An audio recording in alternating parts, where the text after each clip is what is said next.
Samantala, bangkay na rin po ng matagpuan ang batang babaeng nahulog naman sa Ilog Pasig nitong Miyerkules. May ulat on the spot si Mark Zambrano. Mark? Connie, matapos nga ang 2 araw na paghahanap ay natagpuan na nga ang bangkay ng 10 taong gulang na batang babaeng nahulog sa ilog noong Miyerkules. Pasado 7:30 ng umaga kanina natagpuan ang bangkay ni Jessel Pilande na nakalutang sa Ilog Pasig sa may Valenzuela Ferry Station sa Makati.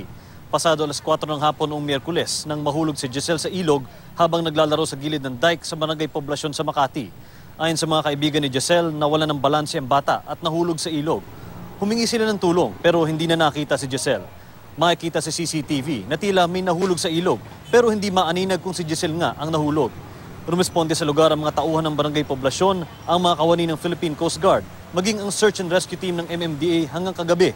Pero bigo silang makita ang bata dahil madilim na at itinigil muna ang paghahanap ng hating gabi. Ayon sa ina, tanggap na daw niya na wala na ang kanyang anak. Laki naman ang pagsisisi ng ama dahil halos 1 taon niyang hindi nakita ang anak matapos maghiwalay silang mag-asawa. Uuwi na daw siya dapat pero huli na ang lahat. Narito ang panayam natin sa magulang ni Jessel.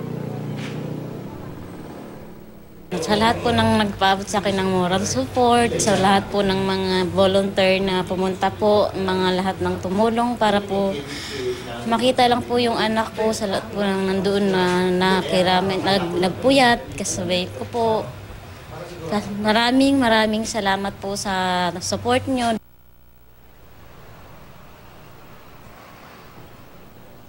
Connie, sa ngayon ay inaayusan na nga itong mga labi ni Jessel dito sa Veronica Funeral Home sa Pasay at nakatagdang iburol nga sa kanilang lugar sa Barangay Poblasyon ngayong hapon at sinabi ng nanay sa atin na maaring sa linggo na ilibing sa South Cemetery si Jessel. Connie? Mark, lilinawin ko lamang, gaano ba kalayo yung, kumbaga, natagpo ang bangkay na ni Jessel itong dun sa point kung saan naman siya nahulog? Connie, karatig barangay ito, no? Hindi na lalayo sa Barangay Poblasyon kung saan nga nahulog itong si Jessel. At sinabi nga nung nanay na malapit lang itong natagpuan lugar ng paghanap ng Coast Guard kaninang umaga. At dahil nga naitigil yung search and rescue operations ng hating gabi kanina, ay ngayon lang umaga nag-resume itong operations kung saan nakita nga itong mga labi ni Jessel. At nagpapasalamat nga muli itong kanilang mga magulang, kanyang mga magulang sa lahat ng tumulong sa paghanap sa kanilang anak. Connie? Alright, maraming salamat sa yung update na yan, Mark Zambrano.